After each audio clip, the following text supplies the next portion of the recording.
A'udzu billahi minasyaitonir rajim. Bismillahirrahmanirrahim. Assalamualaikum warahmatullahi wabarakatuh. Alhamdulillahirabbil alamin. Wassalatu wassalamu ala asyrafil anbiya'i wal mursalin wa ala alihi wa sahbihi ajma'in.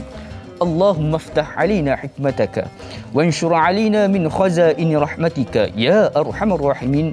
Rabbi shrah li sadri wa yassir li amri wahlul 'uqdatam min lisani yafqahu qawli. Allahumma faqihna fid din wa 'allimna at-ta'wil wahdina ila siratikal mustaqim siratal ladzina an'amta 'alaihim minan nabiyyin wasiddiqin wasyuhada'i wassalihin wa hasuna ulaika rafiqa ya arhamar rahimin. Subhanaka la 'ilma lana illa ma 'allamtana innaka antal alimul hakim. Amin ya rabbal alamin. Apa khabar sidang penonton sekalian? Selamat pagi, sabahul khair, good morning diucapkan kepada sidang penonton rancangan soal jawab agama nombor 1 di Malaysia. Tak lain tak bukan, tanyalah ustaz biar tahu, jangan keliru. Alhamdulillah, pertama-tamanya sama-samalah kita panjatkan kesyukuran kepada Allah Subhanahu Wa Taala kerana dengan izinnya Allah Subhanahu Wa Taala masih lagi memberikan kita peluang untuk terus bernafas.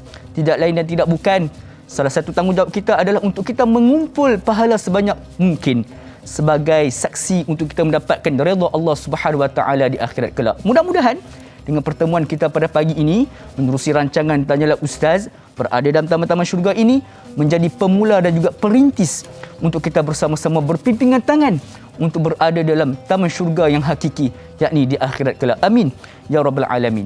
Sidang penonton sekalian, bertemu lagi kita dalam episod bagi edisi 6 Januari 2022 bersamaan 3 Jumadil Thani ataupun 3 Jumadil Akhir 1443 Hijriah, hari Khamis. Mudah-mudahan pertemuan kita pada pagi ini membawa keberkahan daripada Allah Subhanahu Wa Taala. Bagi yang dalam perjalanan ke tempat kerja, berhati-hati ketika memandu. Bagi yang sedang mempersiapkan diri untuk pergi ataupun melaksanakan kerja, mudah-mudahan Allah Subhanahu Wa Taala permudahkan segala urusan sidang penonton sekalian, insya-Allah. Jadi seperti biasa sidang penonton sekalian, dalam rancangan Tanyalah Ustaz, kita membawakan topik-topik yang cukup menarik untuk sama-sama kita bincangkan, untuk sama-sama kita fahamkan. Dan juga pada pagi ini, tidak kurang hebatnya topik yang kita akan bincangkan menerusi silibus sirah, iaitu berkaitan dengan salah satu sosok tubuh yang cukup hebat, iaitu Nabi Yusuf AS. Nabi Yusuf AS di sini betul sekalian, terdapat satu surah eksklusif yang menceritakan perihal baginda sewaktu mana semenjak daripada kelahiran sehinggalah membesar ataupun sehinggalah menjadi seorang dewasa.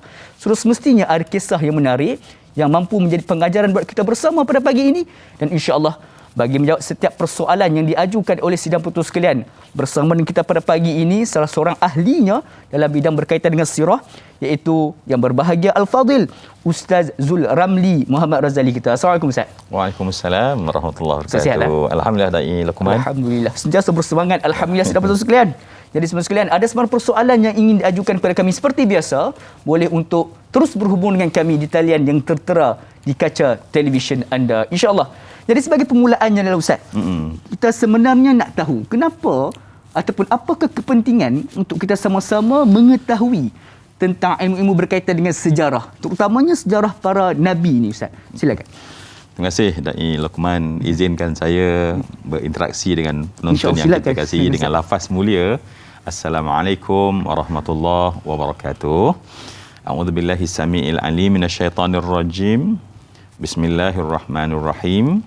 Alhamdulillahirabbil alamin. Assalatu wassalamu ala asyrafil mursalin wa ala alihi wa sahbihi ajma'in. Wa ba'd. Sekali lagi terima kasih Da'i Luqman, ya, penonton-penonton kita yang setia. Sebagai mukaddimah, soalan itu memang penting supaya dia menjadikan sirah itu bukan bedtime story. Kalau tidak dia baca macam baca dengar cerita, kita cerita kan. Jadi pertama sekali Allah Subhanahu Wa Taala di dalam Al-Quran menjadikan sirah, kisah itu sebagai satu cara Allah mendidik manusia. Maknanya dalam Allah menyampaikan kalamnya, kita akan mendapati bahawa salah satu cara yang pasti dari Allah adalah mendidik manusia menggunakan sirah, menggunakan kisah. Jadi kenapa Sebab manusia, setelah manusia mengkaji tentang sifat manusia, pakar neuro mendapati bahawa manusia ini mereka ada kemampuan untuk meniru. Ya, itu manusia. Manusia ni dia ada keupayaan dan kemampuan untuk meniru. Dan kalaulah manusia itu meniru sesuatu yang baik, nescaya baiklah yang berlaku pada dirinya. Tetapi kalaulah dia tidak ada contoh-contoh yang baik, maka dia pasti, sebab manusia ni dia tidak boleh ada vacuum. Dia tidak boleh kosong pada minda dia. Jadi dia akan tiru sesuatu benda yang tak patut ditiru dan akhirnya mendatangkan kerosakan. Jadi sebab itulah tampilnya Al-Quran, tampilnya hadis, cara kaedah Nabi yang Allah ajarkan adalah melalui sirah. Dan apatah lagi sesuatu yang ajib tentang sejarah adalah menurut muarrikh, menurut pakar sejarah, sejarah ini dia berulang dengan sendiri, repeat itself. Jadi maknanya kalaulah kita melihat sesuatu kecemerlangan, kecemerlangan tersebut boleh berulang kalau kita mengikut kecemerlangan tersebut. Dan inilah yang disebutkan oleh Imam Malik bahawa dalam konteks kita di akhir zaman, kalau kita nak jadi cemerlang, kata Imam Malik, kita tidak boleh cemerlang. Lan katanya, tidak sama sekali boleh mencapai kecemerlangan melainkan mengikut kecemerlangan orang terdahulu daripada kalangan orang-orang yang cemerlang. Jadi semua itu memberikan gambaran kepada kita macam mana kita nak tahu tentang orang dahulu, mengkaji, mempelajari sirah itu sendiri, insya-Allah. Allahu Akbar. Betul sekali, itulah di antara kepentingan kita mempelajari sirah. Mudah-mudahan apa yang kita bicarakan pada pagi ini memberikan satu cara sebagai orang kata role model untuk kita nak membentuk diri kita ke arah yang lebih baik, insya-Allah. Jadi yang bagus Ustaz, kita nak raikan persoalan pertama, insya-Allah. Jadi persoalan pertama daripada sahabat kita Puan Sal Rasid Cici. Assalamualaikum Ustaz Da'i. Assalamualaikum warahmatullahi. Siapakah Nabi Allah Yusuf AS dan nasab susur galur keturunan baginda? Bagaimanakah corak kehidupan baginda yang berkongsi ibu yang sama bernama Rahil dengan adik baginda iaitu Bunyamin serta adik-beradik baginda yang lain berjumlah seramai 12 orang itu? Mohon Ustaz kongsikan. Terima kasih. #biar tahu jangan keliru. Silakan Ustaz. Terima kasih Sal Rasid Cici dengan orang kata soalan sulung yang sangat sesuai untuk kita jadikan sebagai kepala perbincangan ya. Sebab kalau kita nak bincang perjuangan kisah tapi kita tak tahu siapa orangnya, kita takut kita tersalah alamat ya. Cerita panjang lah punya salah orang kan. Baik, alhamdulillah kita mendapati bahawa apa yang kita nak bincang, sebab bestnya adalah menurut di kalangan tabi'in, mereka percaya bahawa inda dzikris salihin tanzilur rahmah. Saat kita mula bercakap-cakap tentang orang baik, apatah lagi ya, tadi dai Luqman pun dah sebut dalam doa mula tadi tentang nabiyyin, siddiqin, syuhada wassalihin. Penghulu ataupun ketua pada kelompok baik adalah nabi-nabi. Dan disebutkan bahawa inda dzikris salihin. Hari ini kita duduk sama-sama dalam sebuah halaqah kita yang besar, maka menyebut nama orang soleh itu saja. Zikris, mengingat, menyebut mereka, dah turun rahmat Allah kepada kita. Apatah lagi ketika seorang sahabat bertanya tentang siapakah yang paling mulia. Jadi siapa yang paling mulia? Maka Nabi sendiri menyebutkan bahawa yang kalau kamu nak maksudkan mulia itu adalah keturunan, maka keturunan yang paling mulia adalah Al-Karim, Ibnul Karim, Ibnul Karim, Ibnul Karim. Cuba bayang ya. Nabi sebut Yusuf, Ibn Yaqub, Ibn Ishaq, Ibn Ibrahim. Dia Nabi, ayah dia Nabi, tok dia Nabi, tok di atasnya Nabi. Maknanya kalaulah kamu nak meletakkan bahawa kemuliaan itu pada keturunan, maka tidak ada yang boleh menandingi Nabi Allah Yusuf alaihi salam, sebab keturunan dia yang kita sebutkan tadi ya. Baik, kalaulah Sal Rashid minta sedikit ya. Jadi kalau kita sebut dari sudut Nabi Yusuf ni adalah Nabi Yusuf bin Yaqub, Ibn Ishaq, Ibn Ibrahim, Ibn Tarah, bin Nahur, bin Saruh, bin Raghu, bin Faliq, bin Aibar, bin Saleh, bin Irfahshat, bin Sam, bin Nuh, bin Matusalah, bin Akhnuh, bin Yar, bin Mahlail, bin Qinan, bin Yanis, ibn Sith, bin Adam. Allah. Jadi itu sebahagian kalau kita tengok dalam catatan daripada setengah daripada muarrikh yang menyebutkan tentang susur galur keturunan Nabi Allah Yusuf alaihi salam. Baik, benar tadi juga sebab Nabi Yusuf ini mempunyai adik-beradik dan itu digambarkan sendiri oleh Allah Subhanahu Wa Taala. Jadi sebab tu kalau mungkin perbincangan kita kalau dia punya kronologinya nanti adalah semasa kecilnya, kisah dengan adik-beradik. Bagaimana keadaan dia ketika dia membesar bersama dengan Al-Aziz, ya, Imra'ah Aziz. Kemudian bagaimana dia dipenjara dan bagaimana dia memegang kekuasaan sehingga kematian dia. So kalau kita nak pecahkan blok perbincangan kita supaya kronologinya begitu, itulah dia punya perjalanan. Dia mempunyai 12 adik-beradik dan disebut ikhwah dan syaqiq. Syaqiq ni adalah adik-beradik dengan mak yang sama. Ya, dia bersama dengan seorang lagi yang bernama Bunyamin. Ya, dan dia adalah anak yang ke-10 dan kisah mereka juga nanti insya-Allah pasti ada soalan-soalan lain daripada rakan-rakan. Suasana membesarnya sewaktu kecil di kalangan adik-beradik dan Nabi Allah Yusuf alaihi salam ini kisahnya menjadi sangat penting sebenarnya bagi terutamanya kalau kita tengok dalam catatan-catatan samawi yang lain kerana kalau hari ini kita semangat dengan sejarah Palestin maka kita akan mendapati bahawa sejarah Nabi Yusuf alaihi salam itu pasti menjadi tokoh besar dalam kisah di antara membangunkan Palestin. Kisah itu nanti kita akan jumpa ya. Bagaimana dan secara kesimpulannya bahawa seluruh daripada induk asal usul Bani Israel ada pada 12 orang adik-beradik ini yang berkembang kemudiannya. Jadi maknanya kenapa tiba-tiba dia menjadi satu kisah besar sebab dia menceritakan tentang kisah satu bangsa kemudiannya yang berkembang dan bangsa tersebut masih sampai kekal pada hari ini dan kerana itu Allah Subhanahu Wa Taala mengkisahkan kisahnya dalam Al-Quran dengan begitu terperinci. Allahu Akbar. Jadi kisah di antara Nabi Yusuf dan juga 12 adik-beradik ini dan juga yang lebih mengagumkan tu bila mana Ustaz boleh sebut nasab sampai ke Nabi Adam tu. Allahu Akbar. Mudah-mudahan kita semua diberikan kekuatan untuk menghafal nama-nama tersebut sebab ianya cukup penting sebab yang berkaitan dengan agama kita bahkan berkaitan dengan keimanan kita kepada para rasul insya-Allah. Jadi saudara sekalian mudah-mudahan menjawab persoalan pada Puan Sarah Cik-Cik. Kita beralih dengan persoalan berikutnya daripada saudari Nur Ashikin. Assalamualaikum. Waalaikumsalam warahmatullahi. Dalam surah Yusuf ada menceritakan tentang Nabi Yusuf AS menceritakan kepada ayahnya Nabi Yaqub tentang dia bermimpi berkaitan dengan 11 bintang, matahari serta bulan sujud kepada baginda. Soalan saya, mengapakah Nabi Yusuf AS terpilih untuk menerima mimpi tersebut berbanding dengan saudara-saudaranya yang lain? Mohon Ustaz jelaskan lebih mendalam tentang kisah mimpi 11 bintang ini. Mohon pencerahan Ustaz. Terima kasih Ustaz dan Da'i sama-sama #biar tahu. Jangan keliru. Satu persoalan yang menarik. Kenapa Nabi Yusuf terpilih untuk menerima mimpi tersebut? Silakan. Terima kasih Ashikin ya dan para penonton kita.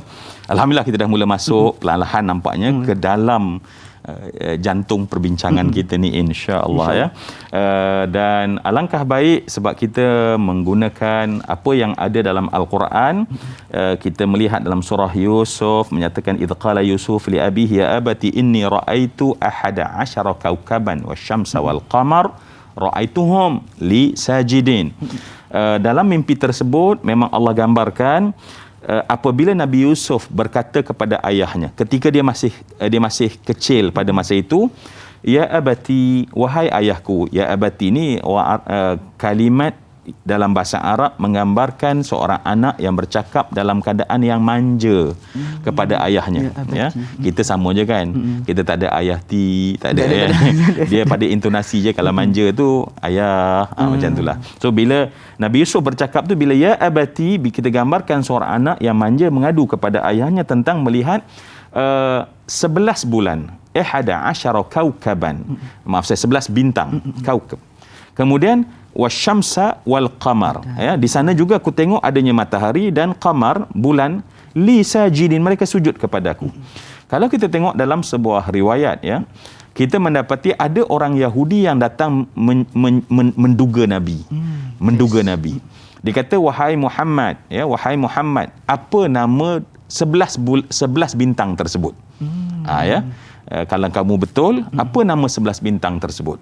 So, nak namakan 11 bintang, sebab bintang kan ada nama-nama yang diberi oleh orang, dan NASA pun sekarang ni jual siapa nak tanda bintang tu dengan harga tertentu kan. Untuk Da'i Luqman 1 bintang, tapi kena bayarlah, tak tahu berapa million, saya tak tahu. Jadi dia ada terkanun dalam kitab-kitab terdahulu. Jadi dia orang tanya Nabi. Dan Nabi SAW ialah seorang rasul, Nabi. Dia hanya akan bercakap apa yang Allah wahyukan kepadanya. Dia bukan mereka. Jadi Nabi diam pada ketika itu sehingga orang tersebut pulang, dan datang Jibril terus bagi tahu padanya, dan sebelum kawan tu sempat keluar daripada majlis, dia panggil balik. Duduk, dan Nabi menyebutkan satu-satu dalam kitab dalam hadis tersebut ada, saya tak mengingat bintang-bintang itu, dan Nabi menyebut 11 bintang tersebut, dan Nabi bertanya, adakah kalau aku sebut 11 bintang dan betul kamu nak beriman? Dia kata, ya, aku beriman. Dan kemudian Nabi menyebut 11 bintang dan dia kata benar itu yang terkandung, maka dia pun beriman kepada Rasulullah sallallahu alaihi wasallam. Jadi kenapa Nabi Allah Yusuf terpilih? Ya, sebab kita tak pilih untuk lahir. Saya tak tahulah kalau Luqman nak apply, saya nak lahir pada berapa hari bulan, tak, kita tidak ada hak memilih untuk lahir. Dan kita juga tidak ada hak memilih sama ada kita nak jadi nabi atau rasul, Akhir zaman memang tak adalah. Begitulah juga yang berlaku mungkin Nur Ashikin, bahawa seorang itu, sebab daripada 12 orang tersebut memang Bani Israel akan datang nabi-nabi yang ramai. Namun daripada 12 orang tersebut tidak ada nabi melainkan Nabi Allah Yusuf alaihissalam. So mimpi itu isyarat bahawa dia adalah seorang nabi yang dipilih oleh Allah sebagai nabi penerus kepada ajarannya kepada manusia pada masanya, Jadi saya kira mimpi tersebut sebenarnya kalau kita tengok pengkesahan dalam surah Yusuf itu seolah-olah nak menggambarkan adalah dimulakan daripada Nabi Yusuf, dan kemuncaknya adalah betul atau tidak mimpi tersebut. Jadi itu dia punya cerita dia, daripada mula mimpi, kemudian seluruh kisah sampai akhir membetulkan mimpi tersebut. Allahu Akbar. Saudara sekalian, Nabi Yusuf dan juga mimpi ni dia ada perkaitan yang cukup penting, sehingga pada saat sekarang ni ramai orang bertanya dan juga bertanya kepada ramai ilmu-ilmuwan di luar sana untuk mentafsir mimpi. Jadi apakah kesinambungan di antara kedua-duanya? Jangan ke mana-mana, teruskan kekal bersama kami. Berehat seketika, tanyalah Ustaz biar tahu, jangan keliru, insya-Allah.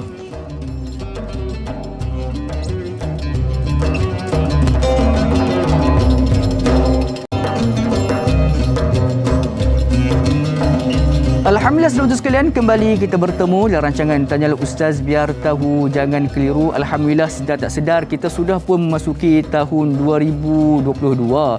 Jadi mudah-mudahan dengan tahun baru ni kita memiliki keazaman yang baru untuk terus merubah diri kita ke arah lebih baik. Kalau mana yang ada azam-azam tahun lepas yang masih lagi belum terlaksana, belum ditunaikan, apa kata kita laksanakannya pada tahun ini, insya-Allah memberikan kebaikan untuk kita. Sidang betul sekalian, ada sebarang persoalan yang ingin diajukan kepada kami, seperti biasa boleh untuk terus berhubung dengan kami di talian yang tertera di kaca televisyen anda, dan kepada saudara serumpun kita yang pada saat ini sedang menyaksikan menerusi live Facebook kita pada pagi ini. Seperti biasa, jangan lupa untuk laksanakan tanggungjawab kita dalam menyebarluaskan ilmu yang kita dapat pada pagi ini. Apatah lagi pada pagi ini kita bercakap berkaitan dengan sirah, dengan melaksanakan satu tugasan cukup mudah dengan menekan butang kongsi. InsyaAllah sudah pun tercatat saham pahala buat kita disebabkan kita berkongsi kebaikan. InsyaAllah. Jadi jom kita nak beralih dengan persoalan berikutnya Ustaz. Dengan meraihkan persoalan daripada Puan Masrifah Nur Jama'in. Assalamualaikum Ustaz dan Da'i serta semua kru Tanyalah Ustaz. Waalaikumsalam warahmatullahi. Apakah yang menyebabkan saudara-saudara Nabi Yusuf AS sangat iri hati terhadap beliau? Apakah pelajaran yang kita boleh ambil dari kisah tersebut dalam persaudaraan sesebuah keluarga besar seperti Nabi Yusuf AS Mohon pencerahan Ustaz. Terima kasih. #biar tahu jangan keliru. Betul juga daripada persoalan ni, di mana perasaan ini pun kalau kita lihat daripada kisah Nabi Yusuf dengan adik-beradiknya, ada juga wujud di dalam kalangan keluarga pada hari ini yang sakit hati dengan sesama adik-beradik dan sebagainya. Ustaz, silakan Ustaz. Baik, terima kasih Mas Rifah. Saya kira soalan ini kalau kita renung Dai Luqman, Allah Subhanahu Wa Taala, sebab isu adalah hasad, dengki, cemburu, ya. Itu 3 serangkai lah. Ya, hasad, dengki, kerana apa? Sebab adanya cemburu. Baik, itu 3 serangkai. Sebelum mungkin kita nak pergi kepada 12 orang punya isu ni, maka Nabi SAW pernah mengomentar tentang Yahudi itu sendiri, ya, sebab kita tahu bahawa Yahudi itu datang daripada 12 orang ini. Bahawa Nabi SAW menyebutkan bahawa sesungguhnya Yahudi itu adalah qaumun hasad. Jadi Yahudi itu sendiri, kata Nabi, sifat umum mereka itu adalah kaum yang hasad, kata Nabi. Dan Nabi SAW menyebutkan bahawa contoh, dan bila Nabi menyebut tentang solat berjamaah, Nabi menyebutkan tentang bacaan amin yang serentak, rapat-rapatnya soft, maka hasadukum, maknanya orang Yahudi ni dia rasa sakit sangat. Sebab orang yang ulama kata manusia yang tak pernah rehat adalah orang hasad. Ya, orang hasad ni dia tak pernah rehat. Dia tak boleh duduk. Kalau orang yang main bola dia rehat juga. Ada. Kan. Tapi orang hasad ni dia duduk kat rumah pun sebab kepala dia duduk musing tentang orang yang dihasadkan itu. Jadi kalau kita tengok dalam konteks 12 orang ini, Allah Subhanahu Wa Taala menyebutkan bahawa bukan ayahnya yang melebihkan kasih sayang. Bukan ayahnya yang melebihkan kasih sayang, tetapi sifat mazmumah 10 orang ini yang menyatakan mereka itu usbah. Mereka ni kan patutnya kita yang ramai. Kita 10, dia ada 2 adik-beradik, seibu sebapa sahaja. Jadi kita mendapati bahawa datangnya hasad itu bukan daripada ayat Quran menyatakan sebab Nabi Yaqub tu melebihkan, tetapi sebab hasad yang ada dalam diri seseorang. Sebab hasad ini maknanya dia tak boleh tengok orang lain ada sedikit kelebihan, walaupun dia ada lebih kelebihan. Katalah saya ada 1000 dan yang hakim kata ada 100. Siapa lebih banyak? Saya. Tetapi orang yang ada 1000 dia boleh hasad pada orang yang ada 100. Bukan sebab dia dapat 1000 aku dapat 100. Jadi itu masalahnya, ya. Jadi kita mendapati bahawa kisah ini mengajarkan kepada kita, kalaulah kita membina hasad, dengki, cemburu dalam hati, maka dia akan membentuk persepsi, dan persepsi yang kita bentuk itu bukanlah benar, ya. Kenapa? Sebab dalam kisah Al-Quran tentang Nabi Yaqub ini, bahawa mereka sendiri yang membentuk persepsi-persepsi, dan persepsi ini dia ada jalan ceritanya, Da'i Luqman, kan. Sebab dia bukan kata ayah kita melebihkan kita, maka dia akan jam kepada dipandu oleh syaitan. Sebab kita akan mendapati bahawa dalam konteks ini Nabi Yusuf nanti di akhirnya akan menyebutkan betapa beratnya peranan syaitan dalam membina perasaan hasad, dengki dan cemburu tersebut. Kenapa? Sehingga akhirnya mula membina persepsi. Dia tak kira siapa lebih banyak, siapa lebih tu, tetapi sesuatu dalam hati orang hasad dia lain, dia punya orang kata cuacanya lain, tak dapat dia ukur oleh Jabatan Meteorologi. Dia punya hasad, dengki dan cemburu tersebut dia sendiri yang create persepsi, dan persepsi tersebut bukan dia habis kepada ayah kita ni melebihkan Yusuf. Tak, dia pergi kepada membunuh, ataupun kita pastikan bahawa ayah kita tak salah dan tak jahat. Jadi kalau dalam konteks ini, dia sebenarnya adalah sifat mazmumah yang ada di kalangan hati adik-beradik yang ada sifat cemburu, dengki, dan sebab itu dalam Islam wajib kita membuang. Dan Nabi menyebutkan kalau ada perasaan kita tengok orang dapat kelebihan, kita sakit hati. Ya, sesimpel ulama katalah maaf saya Da'i Hakim, ya. Nak guna siapa lagi contoh kalau bukan Da'i Hakim, kan? Kan? Sparring, kan? Sparring. Jadi katalah Da'i Hakim dapat sesuatu benda yang best lah contohnya, ya. Mungkin dinaikkan pangkat, mungkin dapat kereta baru, dan orang bagi tahu pada saya, Zul, Da'i Hakim kan dia dapat naik pangkat, dan saya tak rasa apa pun. Saya tak rasa apa-apa. Nak marah pun tak, nak benci pun tak. Maka ulama kata sesungguhnya hasad telah bersarang dalam hatimu. Cukup kita tak rasa apa pada nikmat orang, itu menunjukkan hasad dah ada dalam diri kita. Hanya menunggu masa untuk dituang air dan diberi baja, maka hasad tersebut akan mula membesar.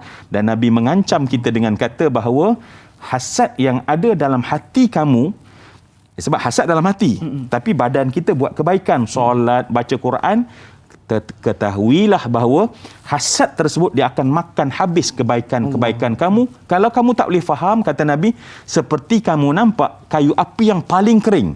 Bukan kayu api, Nabi sebut kayu api yang paling kering dan hinggap padanya api. Apa jadi? Bakar. Macam itulah tahajud kita, baca Quran kita, mengaji kita ni habis dengan sebab hasad tersebut. Jadi bukan isunya Nabi Allah Yaqub, isunya hasad yang ada dalam hati. Wallahu a'lam. Betul sekalian, itulah bahayanya perasaan ataupun sifat hasad ni. Dan sebabkan itu jugalah iblis itu sendiri disebabkan hasad dengan Nabi Adam, kan?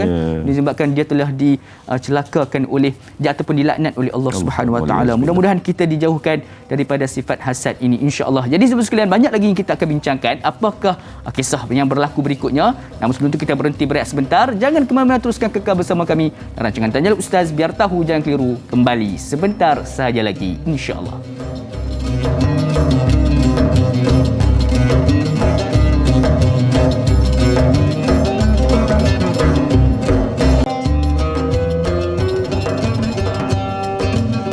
Alhamdulillah, kembali kita bergabung rancangan Tanya Ustaz, biar tahu jangan keliru. Mudah-mudahan pertemuan kita pada pagi ini membawa 1001 rahmat daripada Allah Subhanahu Wa Taala hendaknya. Masih lagi membincangkan topik berkaitan dengan Nabi Yusuf alaihissalam, satu tokoh yang cukup hebat sehingga mana terpilih untuk berada ataupun terpilih namanya sebagai salah satu surah daripada 114 surah yang terdapat dalam Al-Quran. Surah semestinya banyak kisah-kisah yang menarik. Kita masih lagi dalam fasa kanak-kanak baginda. Jadi banyak lagi yang kita nak bincangkan ni. Jadi Ustaz, untuk persoalan berikut ni Ustaz, berkaitan dengan kita tahu tadi sifat hasad ataupun iri hati ataupun dengki yang dikatakan 3 serangkai yang terdapat pada adik-beradik Nabi Yusuf ni menyebabkan mereka mengubah persepsi mereka terhadap pandangan mereka tentang kasih sayang ataupun pilih kasihnya Nabi Yaqub dan sebagainya.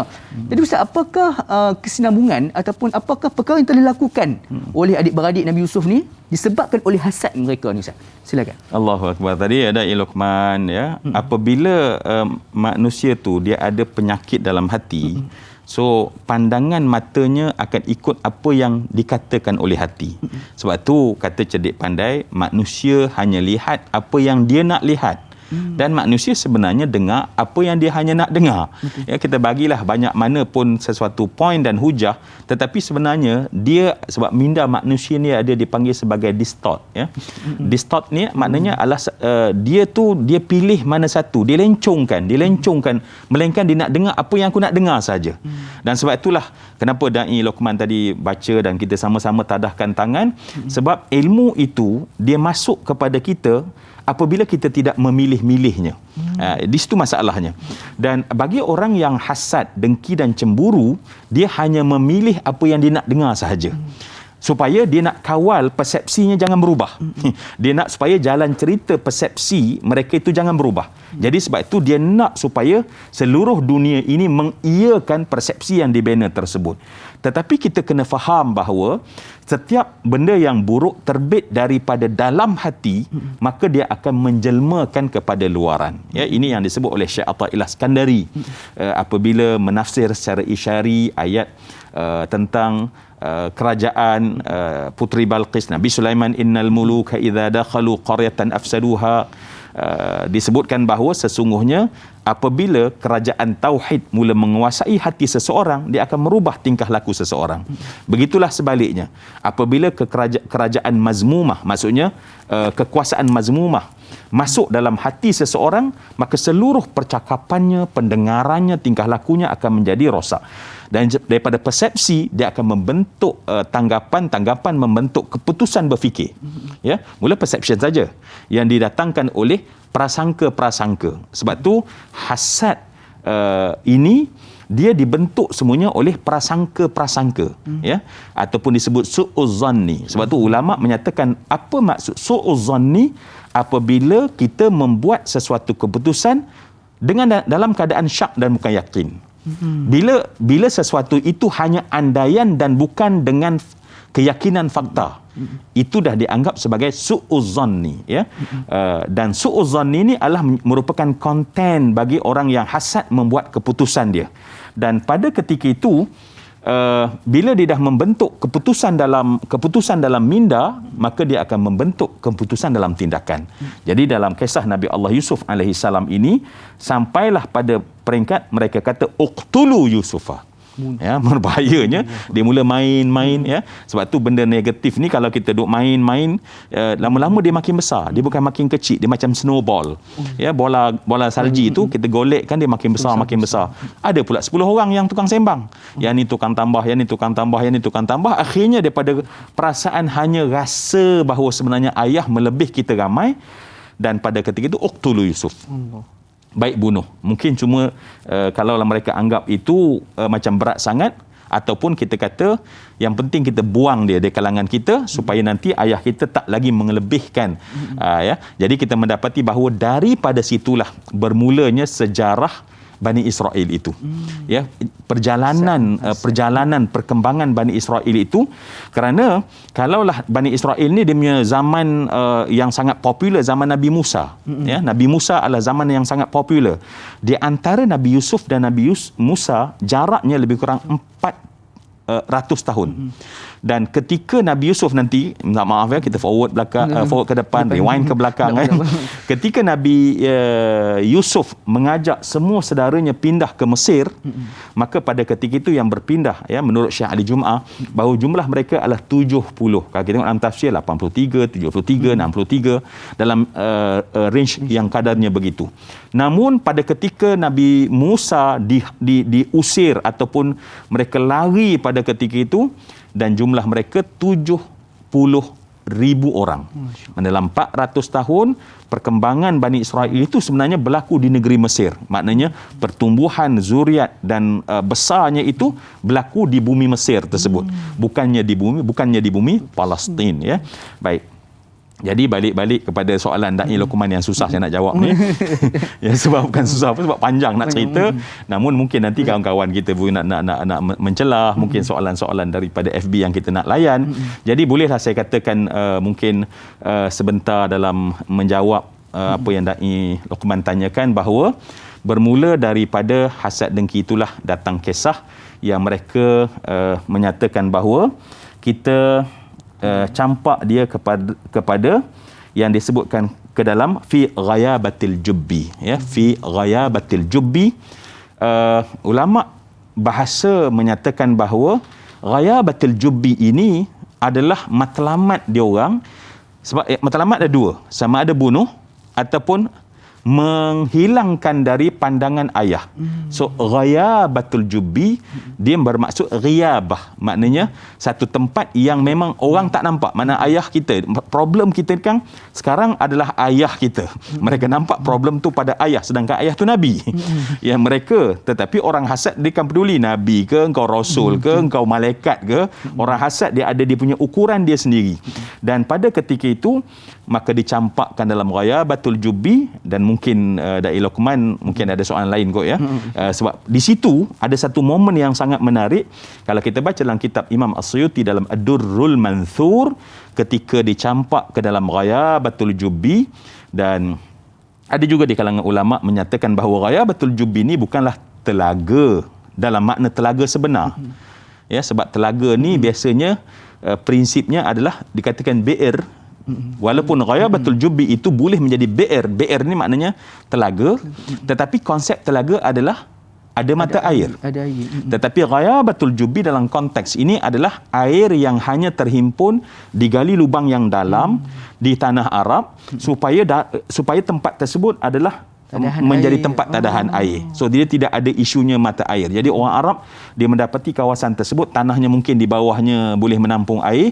So lubang tersebut bukan ada mata air, maka di situlah tempat yang merupakan jadi diletakkan Nabi Allah Yusuf alaihi salam. Jadi mungkin lepas tu kita sambung lagi kot. InsyaAllah boleh Ustaz. Jadi satu pencerahan yang cukup mendalam berkaitan dengan bagaimana perkaitan Nabi Yusuf punya zaman dan juga Nabi Musa AS, dan juga bagaimana perkembangan orang-orang Israel ataupun Yahudi ini kepada kemudian harinya. Jadi insya-Allah mudah-mudahan menjawab persoalan tersebut. Jadi kita nak beralih dengan persoalan yang berikutnya daripada Puan Sahziatus Siddiq.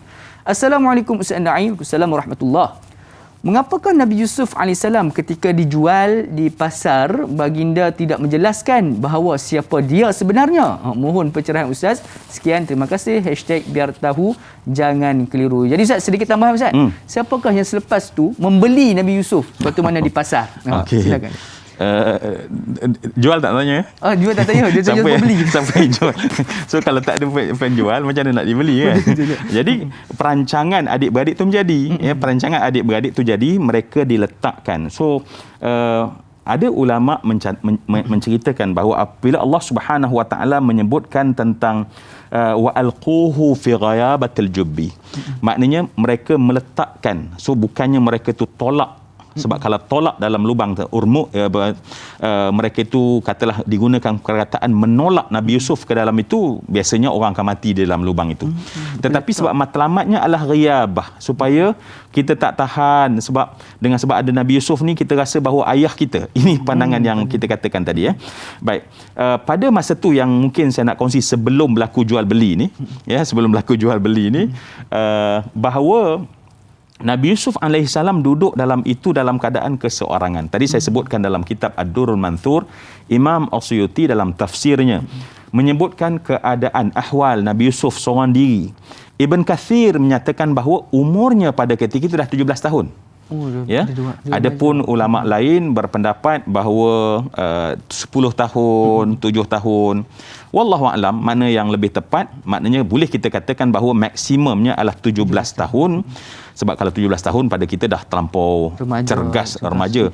Tetapi masuk dalam ghayabatul jubbi, dia memang tak boleh keluar lah. Walaupun orang tu sadur macam Da'i Luqman tapi dia takkan mampu nak keluar. Nak ceritanya apa dia? Katalah kita berpegang dengan pendapat Ibn Kathir dalam Al-Bidayah wan Nihayah, maka umurnya 17 tahun ketika dia diletakkan dalam ghayabatul jubbi. Al-Hakim dalam Mustadrak menyatakan bahawa dia duduk dalam tu tiga malam. Maknanya duduk di dalam itu seorang diri siang dan malamnya 3 hari 3 malam. Dan di situ ada satu doa yang dikatakan Ibn Mardawai meriwayatkan daripada Abi Abdurrahman Abdullah ibn Umar. Dia dikatakan bahawa Allah telah menghantar pada ketika itu. Saya hanya memetik apa yang ada dalam kitab tafsir Durrul Manthur ketika mensyarahkan ayat yang sedang kita bincangkan ini, yang menyatakan bahawa datangnya Jibril dan Jibril mengajarkan doa. Sebab doa ini sangat bagus. Kenapa? Mungkin kalau kita baca, sebab manusia ni suka saya sebut pada diri saya lah, Da'i Luqman Manusia dengan masalah terbagi pada 3 kategori. Yang pertama, ada orang yang kalau dia kena masalah, dia tak pernah boleh keluar daripada masalah itu. Dia bergelumang dengan masalah itu, dia tak mampu keluar daripada masalah. Ini satu kelompok manusia. Dan saya yakin penonton akan, sambil saya sebut ni, sebut wal-iyazubillah. Kita tak nak kita trap dalam satu masalah dan kita tak boleh keluar daripada masalah. Baik, kelompok yang kedua ialah orang yang tertimpa masalah dan dia mampu keluar daripada masalah. Orang yang tertimpa dengan masalah dan dia mampu keluar daripada masalah itu. Agaknya Da'i Luqman nak yang mana agaknya yang boleh keluar Ustaz?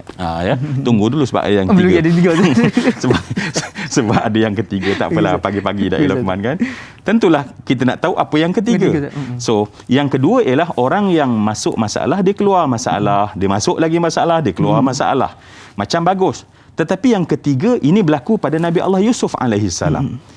Dia masuk dalam masalah, dia keluar, dan dengan sebab masalah itulah menjadi asbab untuk dia cemerlang. Maknanya seolah-olah bahasanya, kalaulah dia tak masuk dalam telaga itu, Nabi Yusuf hanya menjadi orang kampung di Hebron sahaja. Jadi orang kampung. Tetapi dengan sebab dia masuk dalam lubang tersebut, maka dia kemudian menjadi seorang penguasa di sebuah negara yang bertamadun, yang belum ada tamadun hebat melainkan tamadun Mesir pada masa itu. Jadi seolah-olahnya dengan sebab masalah itu dia bukan sekadar keluar tetapi menjadi sebab dia cemerlang. Dan ulama menyatakan bahawa kerana apa? Sebab dia duduk dalam ghayabatul jubbi tersebut dan datang kepadanya Jibril dan mengajarkan satu doa. Mungkin kita sebutlah secara sepintas lalu doa tersebut. Dikatakan bahawa Jibril mengajarkan kepadanya, Allahumma inni as'aluka bismikal makhzun wal maknun ya badi'as samawati wal ard ya dzal jalali wal ikram an taghfira li dhanbi wa tarhamani wa an taj'ala li min amri farajan wa makhrajan wa an tarzuqani min haitsu ahtasib wa min haitsu la ahtasib. Ya, di hujung hadis itu Nabi kata biasakan bacanya kerana dia dibaca oleh orang-orang yang baik, ya. Jadi dalam doa tadi kita dapati bahawa dia menyebut tentang memohon pada Allah dengan nama Allah yang agung, yang hebat, yang tersimpan dan tersembunyi. Allah yang mencipta langit dan bumi, ya badi'as samawati wal ard ya dzal jalali wal ikram, wahai yang mempunyai keagungan dan kemuliaan, antaghfira li dhanbi. Ya, ini asas untuk kita berdoa. Sebab setiap doa minta apa pun mesti yang pertama minta ampun dosa kita. Sebab dosalah yang menjadi penyebab kenapa kita mendapat sesuatu perkara yang menghalang kita. Mungkin kita tengok doa ni kita kena sambung lagi kot. Insya-Allah Ustaz. Doa ni cukup menarik Ustaz. Dan dia juga memberikan satu jalan keluar, bukan sekadar jalan keluar pada masalah tapi juga memberikan kecemerlangan. Jadi kita akan bincangkan dengan lebih lanjut berkaitan dengan hal tersebut. Jangan kau teruskan kekal bersama dengan kami rancangan Tanya Ustaz, biar tahu jangan keliru, berehat seketika insya-Allah.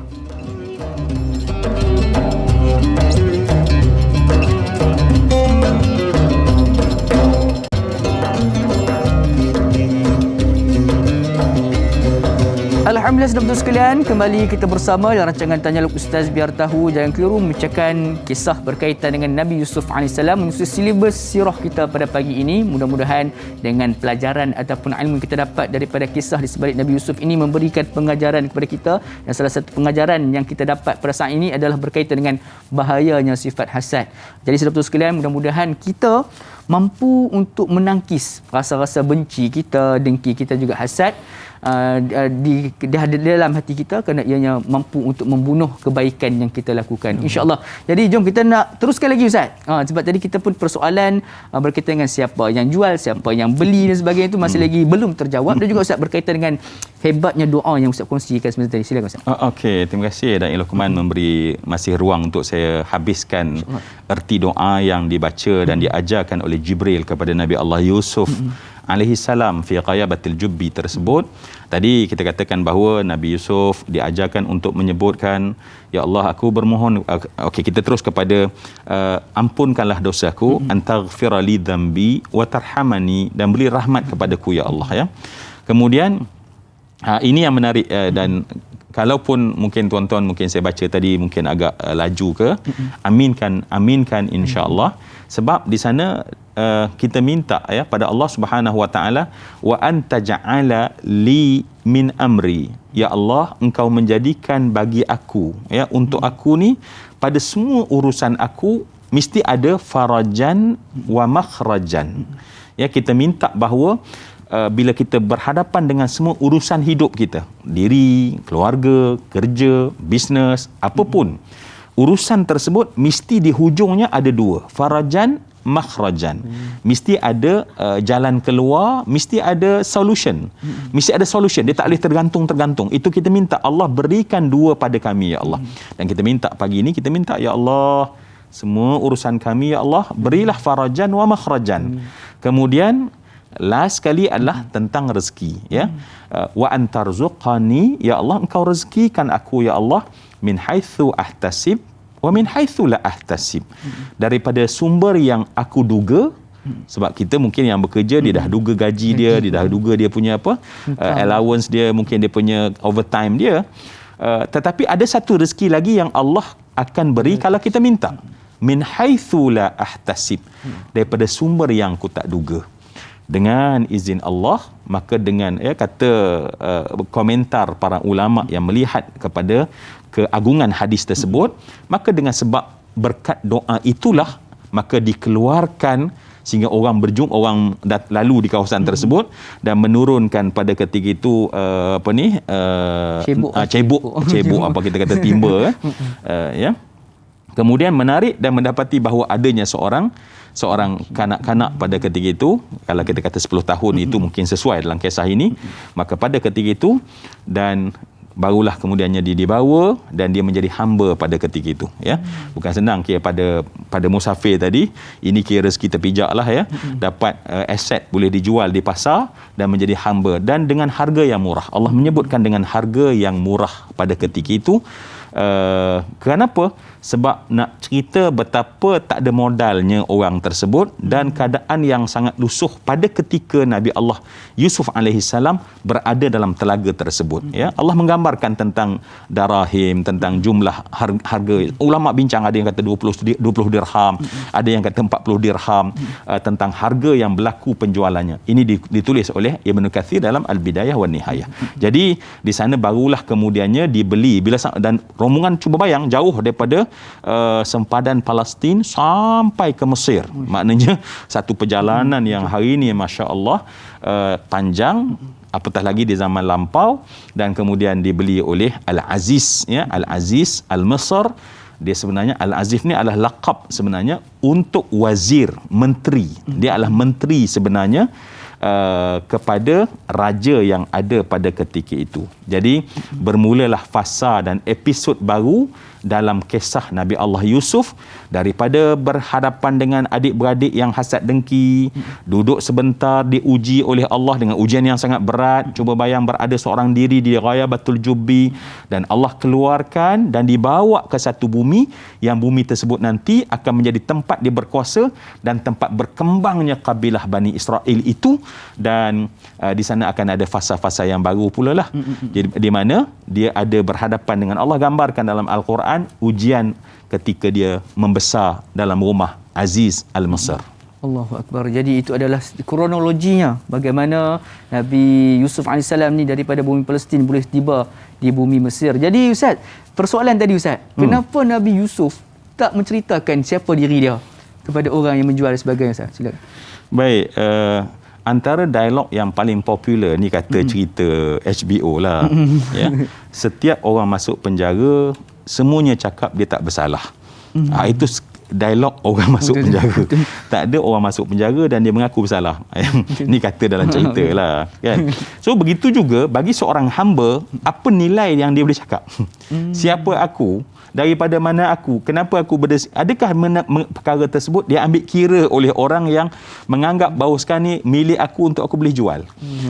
Tak ada point. Kalau mengaku pun saya Nabi, saya ni seorang anak Nabi, perkara tersebut tidak ada nilai apapun. Jadi tidak ada sebab dalam situasi dan kondisi Nabi Yusuf untuk mencerita siapa dia.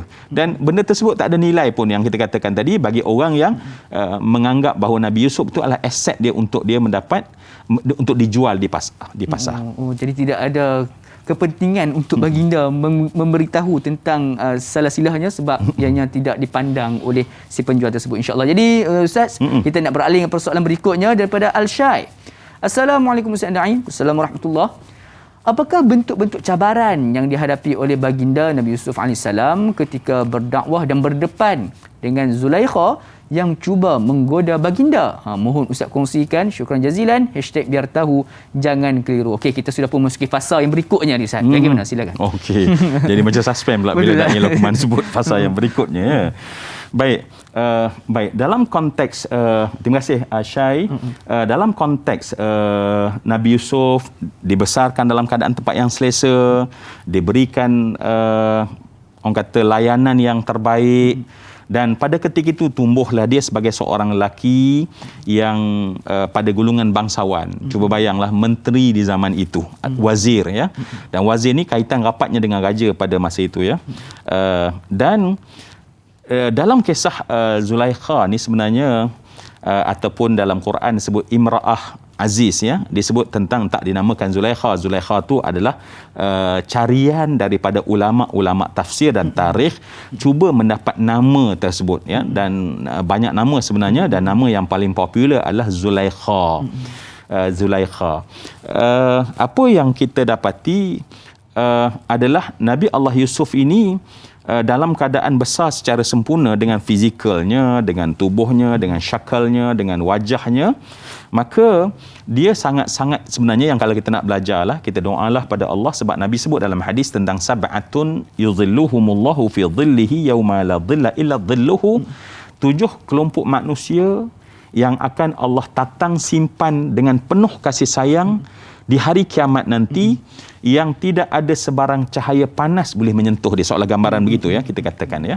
Sebab kalau tidak, kita tak rasa apa istimewanya orang yang didudukkan di bawah lindungan arasy Allah. Ketika manusia dalam keadaan sengsara, ya, ketika manusia dalam keadaan bergelumang dengan peluh, kepanasan, sesak dan sempit pada masa itu, ada kelompok yang dijaga oleh Allah.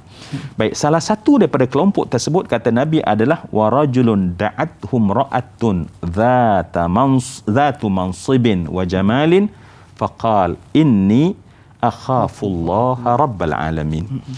Salah satu daripada kelompok tersebut adalah seorang lelaki yang digoda oleh wanita yang cantik sangat wanita tersebut dan memiliki keturunan dan kekayaan yang hebat, dan dia menggoda.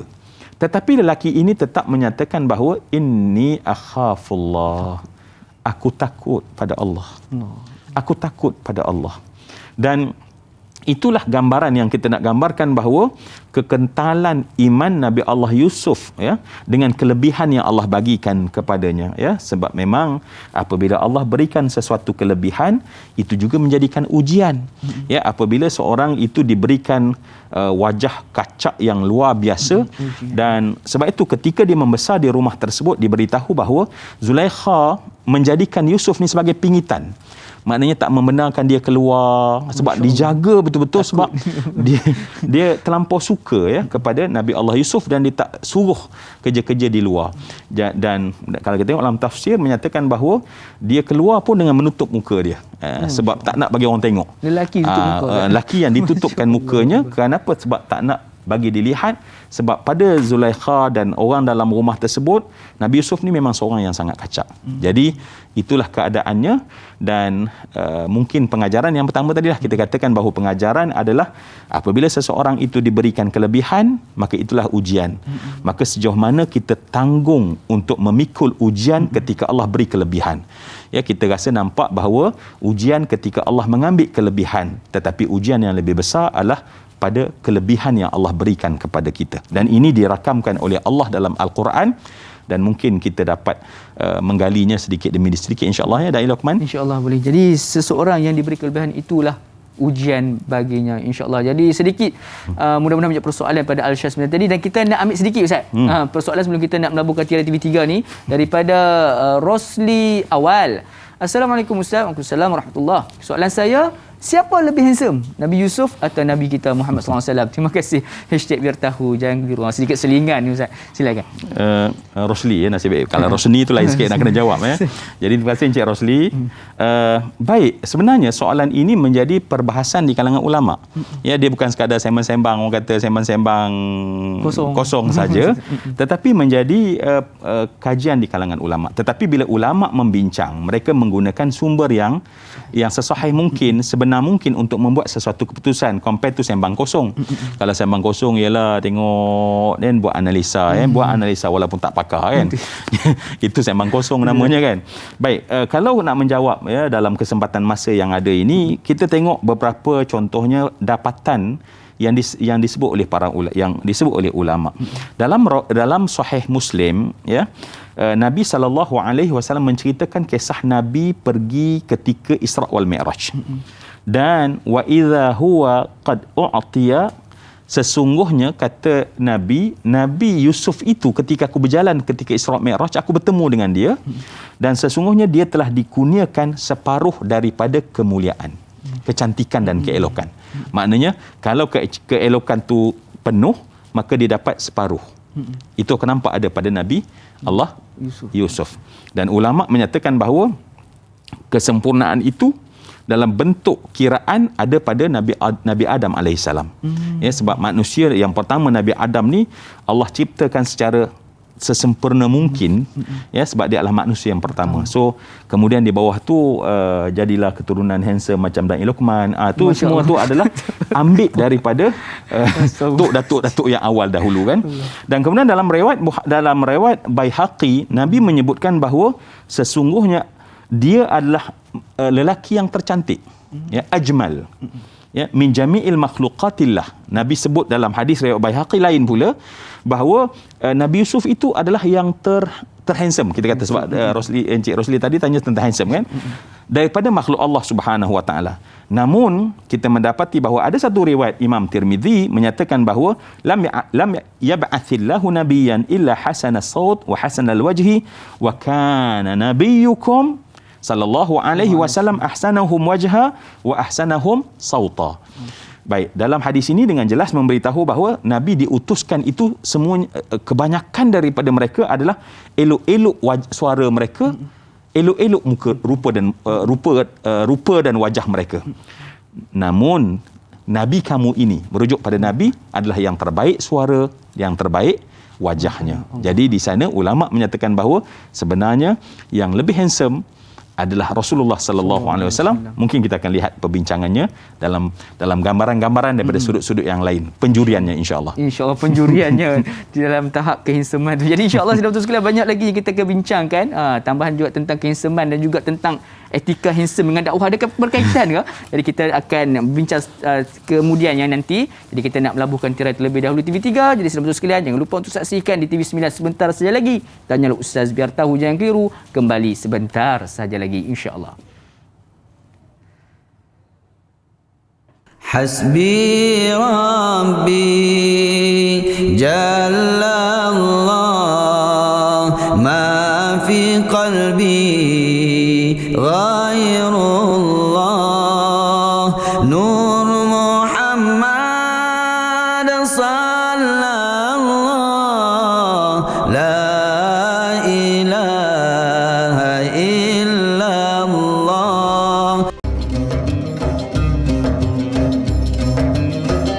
Alhamdulillah, mari kita terus berada dalam taman-taman syurga pada pagi ini menerusi rancangan Tanyalah Ustaz biar tahu jangan keliru menerusi TV9 dekat di hati. Alhamdulillah, terima kasih saudara sekalian kerana masih lagi kekal setia bersama dengan kami pada pagi ini untuk sama-sama kita terus menambahkan ilmu kita, apatah lagi ilmu pada pagi ini berkaitan dengan sirah Nabi Yusuf AS. Mudah-mudahan daripada kisah di sebalik sirah ini mampu menjadi pengajaran buat kita bersama. Jadi insya-Allah kita nak teruskan lagi sebab perjalanan ataupun kronologi penceritaan Nabi Yusuf ini masih panjang lagi.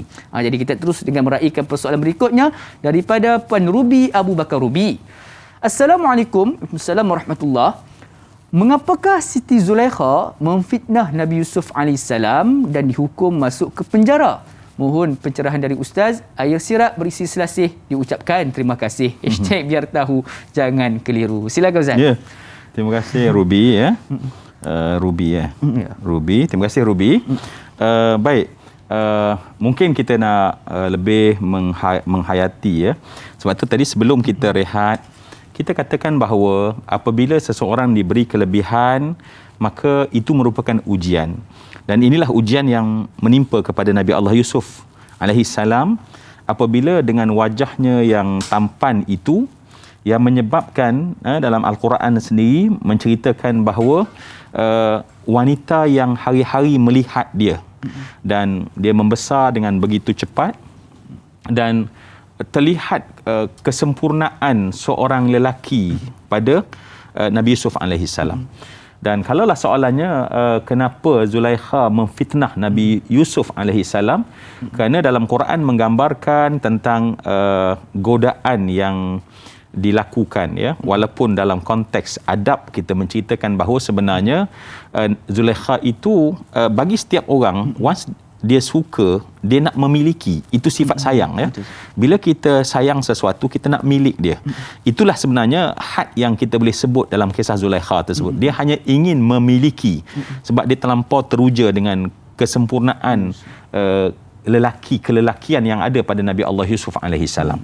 Dan apa yang kita faham di sana, Allah menggambarkan akhirnya tentang seorang yang kalah kepada keinginan dia ya. sebab tu disebutkan tentang inna nafsa la ammaratun bisu. Dan untuk pelajaran kita semua, kita dapati bahawa manusia ini yang merosakkan manusia. Manusia ada potensi dan potensi itu boleh digilap menjadi cemerlang. Namun ada manusia ada sisi-sisi yang menyebabkan menarik kita ke bawah. Di samping mazmumah yang kita katakan mazmumah yang ada di dalam hati yang kita kata hasad tadi, maka di luar salutan hati itu ada yang disebut sebagai nafsu. Yang Allah sebutkan innan nafsa, sesungguhnya nafsu, yakni keinginan seseorang. Sebab nafsu ni adalah bahasa sederhananya adalah apa saja keinginan kita. Sebab saya nak ucap syabas Inspektor Sab kepada penonton kita. Kenapa? Sebab kalau kita rasa saya nak mengaji ini bagi habislah, duduk dalam rancangan tanyalah ustaz ni, siapa yang suruh dia sebenarnya?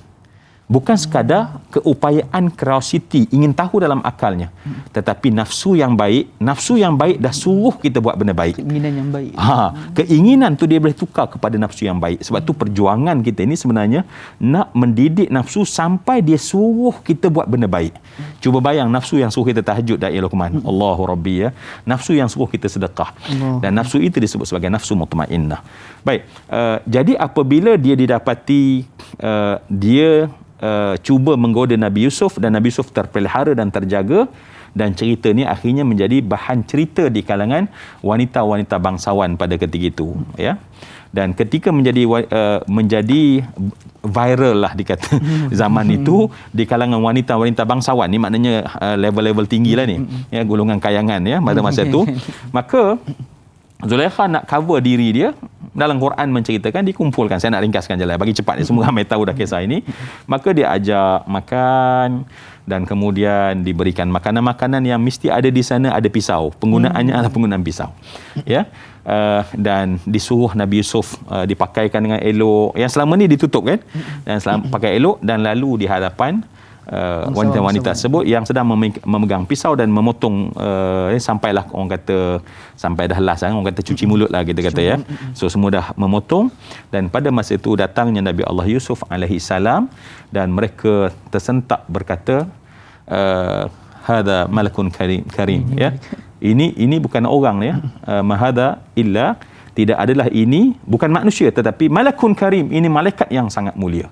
Jadi pada ketika dia lalu saja, cuba yang lalu pun dah terpotong, dan tidak sedar memotong jari mereka kerana kecantikan yang ada pada Nabi Allah Yusuf alaihi salam. Maka pada ketika itu barulah conclusion dibuat oleh Zulaikha. Kamu hanya dilalu sekejap, kamu dah jadi tengok, ya, apa jadi pada tangan kamu. Ada sebahagian tinggal nak tercabut dah, ya. Masakan aku yang lihatnya. Baik, pada ketika itu seluruh mereka setuju dengan Zulaikha. Okey, betul lah, engkau patutlah, ya. Maka mereka mendesak Nabi Yusuf untuk mengikut kehendak Zulaikha, dan datanglah perkataan, penjara aku lebih suka, ya, sebab mereka mengugut kalau tak ikut maka kamu akan dipenjara. Maka jawapan Nabi Allah Yusuf, penjara itu lebih aku suka. Jadi daripada dia orang pun dah consider betul lah memang Nabi Yusuf ni hebat dan kau patut ikut Zulaikha. Maka pada ketika itu Nabi Yusuf kata tidak mengapa, sebab tak nak ikut, dan dengan sebab itulah akhirnya mereka telah membuat satu fitnah, dan akhirnya raja membenarkan untuk Nabi Yusuf di penjara. Namun sekali lagi, ya, kalau tadi Nabi Yusuf kalau tak masuk dalam perigi tersebut, maka dia jadi orang kampung di Kanaan, orang kampung di Palestin. Namun sekarang dia telah berada di rumah Aziz, menteri, tetapi Allah takdirkan dia masuk ke dalam penjara untuk nanti dia menjadi menteri. Sebab pelayan kepada menteri tak layak untuk menjadi menteri.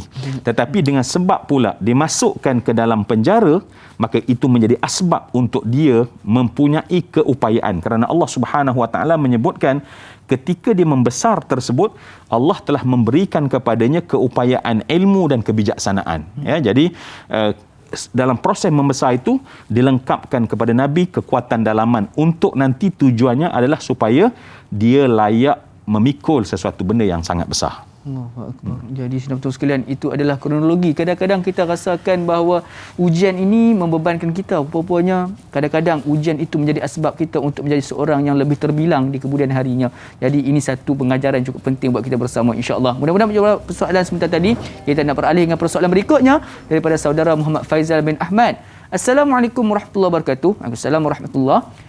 Boleh Ustaz ceritakan bagaimana Nabi Yusuf AS boleh dilepaskan dari penjara oleh Raja Mesir hanya dengan mentafsir mimpi? Apakah mimpi tersebut? Mohon pencerahan. Terima kasih. Silakan Ustaz. Baik ya. Namun Ustaz, kita rasanya soalan ni kita mungkin panjang penceritaannya. Kita nak berhenti berehat seketika. Jadi sahabat sekalian nak tahu apakah jawapannya, jangan ke mana-mana, teruskan kekal bersama kami. Tanyalah Ustaz, biar tahu, jangan keliru.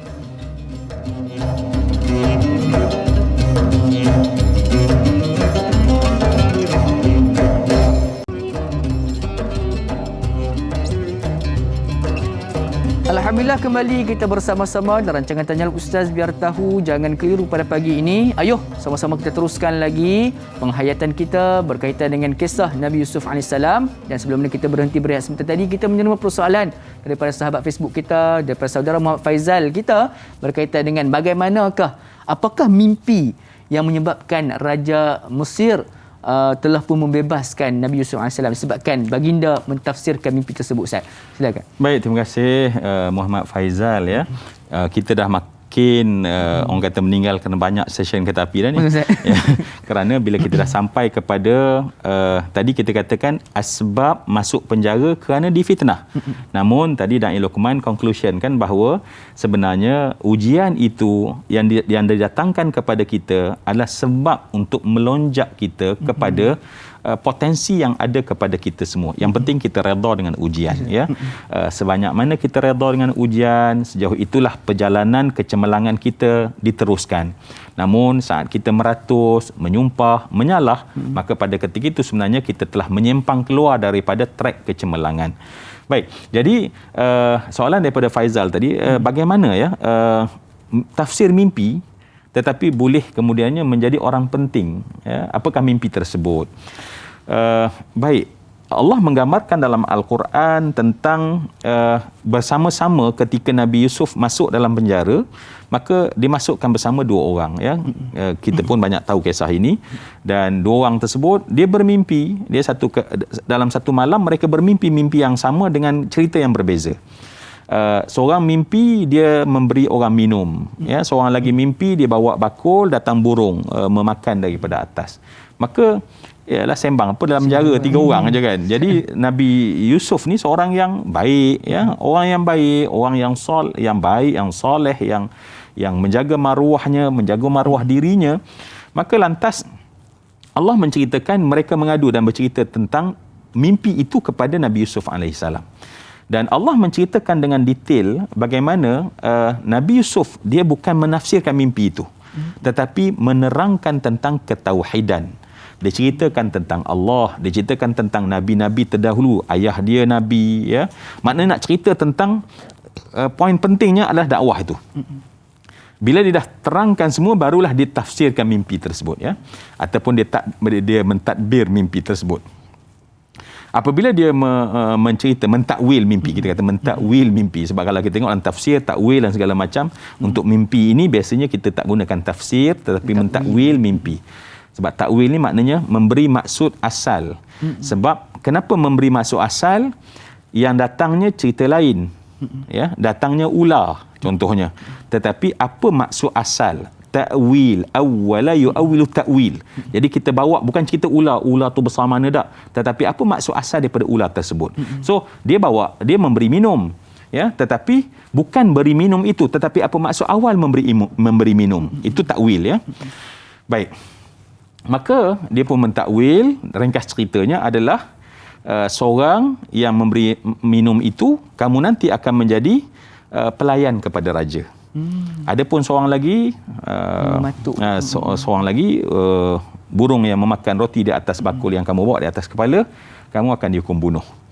Maka pada hari mereka itu dihadapkan, berlaku apa yang disebut oleh Nabi Allah Yusuf alaihissalam dengan betul. Namun di sana juga Nabi Yusuf menyebutkan kepada orang kata buat PM tepi ya, kepada lelaki yang disebut kamu akan menjadi pelayan kepada raja, maka Nabi Yusuf sebut udhkurni 'inda rabbik. Udhkurni 'inda rabbik. Maknanya sebut tentang aku ni dalam penjara ni, sebab Nabi Yusuf rasa dia perlu diadili kerana difitnah.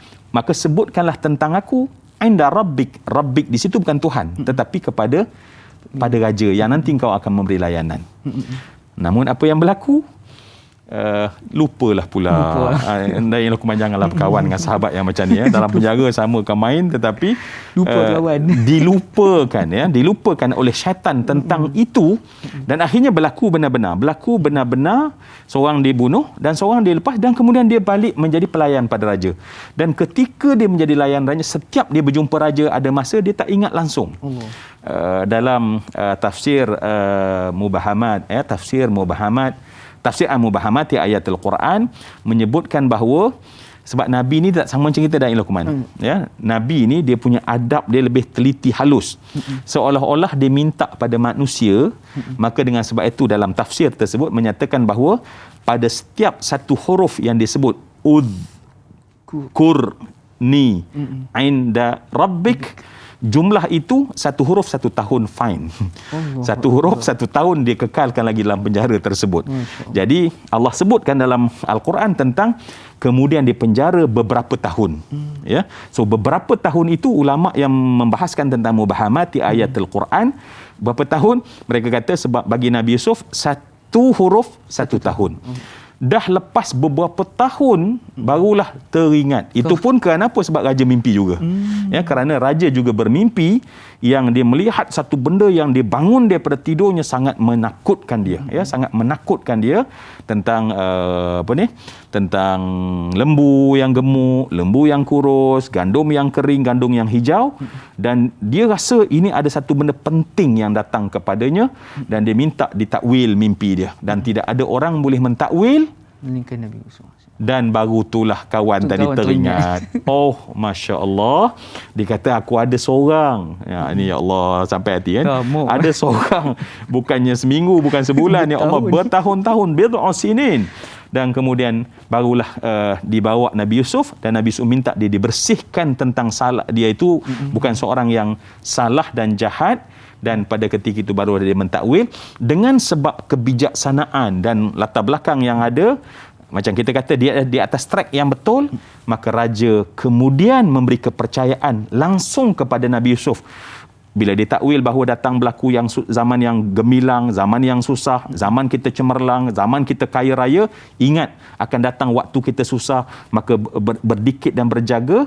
Maka seluruh kebijaksanaan tersebut menurut raja ada kepada Nabi Allah Yusuf. Lantas Nabi Yusuf terus dilantik untuk menjadi wazir pada ketika itu. Berbetulan wazir yang Aziz tadi meninggal dunia, dan Nabi Yusuf mengambil terus tempat dia pada ketika itu. Akbar. Jadi saudara sekalian, itulah dia di antara kelebihan ataupun mukjizat yang diberikan Allah kepada Nabi Yusuf AS. Mudah-mudahan menjawab persoalan sebentar tadi. Jadi Ustaz, kita nak beralih ke persoalan berikutnya daripada saudara Zulkifli Kamardin. Assalamualaikum warahmatullahi. Berapa lamakah tempoh pemerintahan Nabi Yusuf AS di Mesir, dan akhirnya peralihan kuasa menyebabkan kaum Bani Israel ditindas ketika pemerintahan Fir'aun selepas itu? Mohon pencerahan Ustaz. Terima kasih. #biar tahu jangan keliru. Ustaz, menarik Ustaz berkaitan dengan tiba-tiba peralihan kuasa kepada Fir'aun ni. Silakan Ustaz. Terima kasih akhuna Zulkifli. Baik. Tentang umur, saya ambil je daripada Ibnu Kathir menyatakan bahawa umur keseluruhan umur Nabi Yusuf dirakamkan adalah 120 tahun. Maknanya umurnya, dia meninggal ketika umurnya 120 tahun. Kemudian itu umur wafat Nabi Yusuf AS. Dan kalau kita undur balik, kalau menurut Ibnu Katsir ya, ada pendapat yang 10 tahun dia masuk dalam Ghayabatul Jubbi, ada kata 7 tahun, menurut Ibnu Katsir 17 tahun. Dan kemudian dia berpisah dia berpisah dengan ayahnya, maknanya perpisahan sampailah di hujung surah Yusuf itu, sampailah dijumpa balik dengan ayahnya, tempoh jarak perpisahan adalah 80 tahun. Masya-Allah. Ya, 80 tahun. Jadi bila berjumpa balik, ialah saat ketika Mesir dalam keadaan meleset, yang kita kata takwil mimpi tadi memang betul-betul berlaku. Maknanya ketika meleset, seluruh jajahan Mesir pada ketika itu mengalami kemerosotan ataupun tidak cukupnya makanan, sampailah ke Palestin, sampailah ke bumi Palestin. Jadi sehinggalah keluarga mereka datang. Kisah tu nanti mungkin wallahu a'lam sempat sejauh mana, tetapi akhirnya yang kita katakan tadi berapa orang tadi, 70 orang tadi pergi semua sekali berpindah ke sana. Dan soalannya adalah, saudara Akhuna Zulkifli, adalah berapa lama lepas itu? Hanya 23 tahun. 23 tahun. Maknanya memerintah selama 23 tahun sehinggalah dia wafat pada umur 120 tahun. Jadi selepas daripada dia keluar penjara, kemudian dia berjaya menjadi seorang pemerintah yang baik dan hidup selepas itu selama 23 tahun. So itulah lebih kurang orang kata range masa dan umur dan ruang yang ada pada Nabi Allah Yusuf AS. InsyaAllah. Jadi ikut riwayat Ibnu Kathir, umur Nabi Yusuf AS hinggalah 120 tahun. InsyaAllah. Jadi Ustaz, kita teruskan lagi beralih ke persoalan berikutnya daripada saudari Syahira Lia Muhammad. Assalamualaikum. Waalaikumsalam warahmatullahi. Soalan saya, apakah plan dan tindakan Nabi Yusuf AS dalam menyelesaikan isu kemarau dan seterusnya memulihkan ekonomi Mesir? Terima kasih. Sama-sama. Silakan Ustaz. Baik, pertama sekali kalau kita tengok ini juga dilakukan oleh Rasulullah. Ya, Rasulullah bila sampai ke Madinah, setelah Rasulullah bina kekuatan iman, kemudian Rasulullah persaudarakan orang-orang beriman, kemudian Rasulullah menulis perdamaian supaya menjaga keamanan, kemudian terus Nabi membangunkan ekonomi. Nabi Yusuf alaihissalam, sebab Nabi membangunkan ekonomi dengan ihyaul mawat, dengan menghidupkan tanah-tanah terbiar dan membuat sistem pengairan. Nabi buat sistem pengairan. Kemudian bila semua dah okey, sehingga peniaga-peniaga sendiri, Nabi suruh mereka menggalakkan mereka langsung menjual apa hasil mereka, maka Nabi bangunkan sebuah pasar yang sangat besar pada ketika itu, sebuah kompleks pasar yang sangat hebat, berdekatan dengan berhadapan dengan Masjid Nabawi pada masa itu. Baik, kalau kita tengok kepada Nabi Yusuf alaihissalam, ketika Nabi Yusuf tahu bahawa plan jangka pendek, sederhana dan panjang yang ada dalam dia nak membangunkan Mesir, ketika tidak ada masalah pada masa itu, maka Nabi Yusuf melihat bahawa kena dilipat ganda pendapatan. Katalah pendapatannya 1,000, ya. Itu yang berlaku bagi keseluruhan pendapatan tahunan negeri Mesir. Maka oleh kerana Nabi Yusuf melihat kepada isyarat daripada Allah akan datang waktu yang dahsyat, maka ketika itu Nabi Allah Yusuf alaihissalam menggalakkan agar dibangunkan benar-benar potensi hasil bumi, ya, potensi hasil bumi tersebut. Dan dengan sebab itulah dalam masa yang sama, sebab saya suka apa kata cerdik pandai, manusia ini bukan apa yang ada di antara dua bahunya, manusia bukan ada apa di antara di bawah dua tapak kakinya, tetapi manusia itu ialah apa yang ada di antara dua telinganya, ya. Dan saya nak tambah sedikit, apa yang ada di antara hatinya.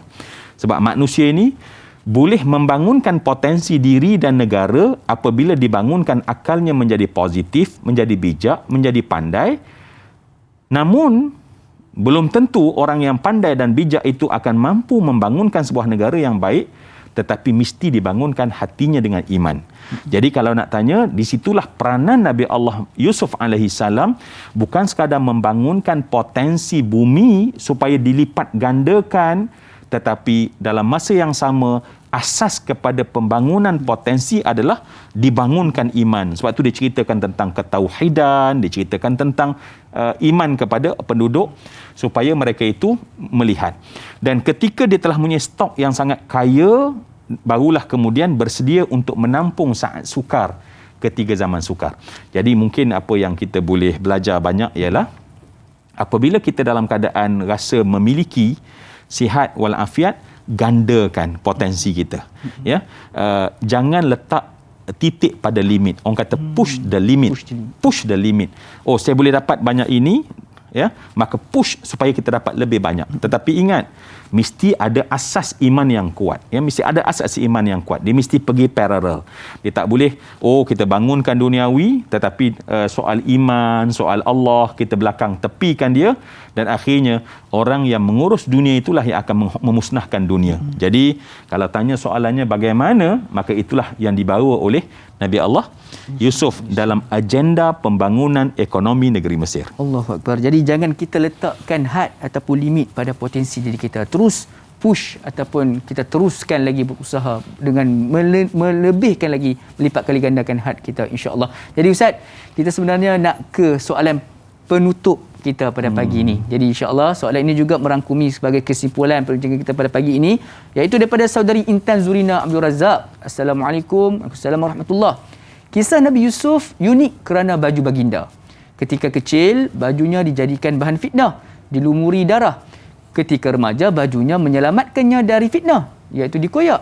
Dan ketika dewasa, bajunya menyembuhkan mata ayahnya yang buta. Mohon pendapat Ustaz. Terima kasih. Satu soalan yang cukup menarik. Silakan Ustaz. Saya rasa ini adalah satu conclusion yang sangat baik ya, daripada Intan, ya, Intan Zurina. Sebuah conclusion yang sebenarnya tercatat dalam beberapa kitab tentang hal itu, ya, tentang keajaiban Nabi Yusuf dan apa yang ada padanya, ya, baju yang ada padanya. Betul, ketika dia kecil, baju tersebut digunakan dan kemudian diletakkan bidamin kadhib, ya, di bidamin kadhib dengan darah anak kambing yang disembelih dan diletakkan. Dan kalau tengok dalam Bidayah wa Nihayah, di sana ayahnya melihat kenapa, sebab mereka itulah, kalau kita tengok dalam National Geographic tentang jenayah, ya, tentang jenayah, sebab jenayah itu adalah sebuah kelemahan, maka dia penjenayah akan meninggalkan kelemahan. Sebab jenayah sendiri adalah sebuah kelemahan, maka dia akan meninggalkan kelemahan. Dan baju Nabi Yusuf tersebut tidak dikoyakkan sebenarnya. Dia hanya letak bidamin kadhib, tuang darah, tetapi cuba bayang darah tu tanpa ada koyak, kesan koyak. Jadi CSI ada masalah dalam kes ni, dalam bahan bukti. Itu saja. Kemudian ketika remaja, benar, ketika dia membesar, yang kita katakan untuk menyelamatkan daripada fitnah Imra'ah Aziz sebentar tadi, baju juga digambarkan oleh Allah Subhanahu Wa Taala. Dan ketika dewasa, bajunya yang dihantar untuk dengan bahkan ulama kata itu mukjizat. Sebenarnya mukjizat Nabi Allah Yusuf alaihi salam, dengan bajunya itu diletakkan kepada mata, maka menjadikan ayahandanya Nabi Allah Yaqub mampu kembali melihat. Terima kasih kepada Intan Zurina, saya kira sebab bantu kita untuk conclusion kan. Dan bagi kita, sebab baju adalah simbol kepada penjagaan maruah kita, baju adalah simbol untuk mengangkat wajah kita menjadi lebih cantik dan baik, ya. Jadi sebab itu jagalah perkara ini, insya-Allah. Insya-Allah Ustaz. Jadi Ustaz, itu satu kesimpulan yang cukup menarik buat kita bersama berkaitan dengan kepentingan baju dan juga kemuliaan diri kita. Jadi Ustaz, sebagai penutupnya Ustaz, bolehlah Ustaz akhirkan dengan bacaan doa ringkas. Mudah-mudahan kita mendapat keberkatan pada dalam majlis pada pagi ini. Silakan Ustaz. Bismillahirrahmanirrahim. Alhamdulillahirabbil alamin. Assalatu wassalamu ala asyrafil mursalin wa ala alihi wa sahbihi ajma'in. Allahumma shrah bil Qur'anil azim sudurana wa yassir bihi umurana wa azim bihi ujurana wa hassin bihi akhlaqana wa wasi' bihi arzaqana wa ashfi bihi amradana wa nawwir bihi qulubana bi rahmatika ya arhamar rahimin. Ij'al jam'ana hadha jam'an marhuma wa tafarraqana min ba'dihi tafarruqan ma'suma. Ilahana afina wa'fu anna bi rahmatika ya arhamar rahimin. Walhamdulillahi rabbil alamin. Amin amin ya rabbal alamin. Jazakallahu khairan katsira Ustaz di atas perkongsian ilmu pada pagi ini. Mudah-mudahan Allah SWT memanjangkan usia Ustaz agar boleh terus melebar luaskan ilmu kepada kami semua, insya-Allah. Jadi semua sekalian, kalau nak tahu dengan lebih lanjut, dengan lebih detail berkaitan dengan kisah Nabi Yusuf ni, bolehlah untuk menghadiri kuliah-kuliah di luar sana. Jadi esok jangan lupa untuk saksikan rancangan Tanya Ustaz bersama dengan Dai Hakim dan juga ahli panel kita Profesor Madya Dr. Muhammad Suki Osman, membincangkan topik berkaitan dengan Allah Subhanahu Wa Taala, bukan makhluk. Satu perkongsian cukup penting buat kita bersama. Jadi di akhirul kalam ini, saya mohon maaf sekiranya ada kekurangan di mana-mana. Saya dan Uthman mohon undur diri. Wabillahi taufiq wa hidayah. Wassalamualaikum warahmatullahi wabarakatuh. Tanya Ustaz, biar tahu jangan keliru.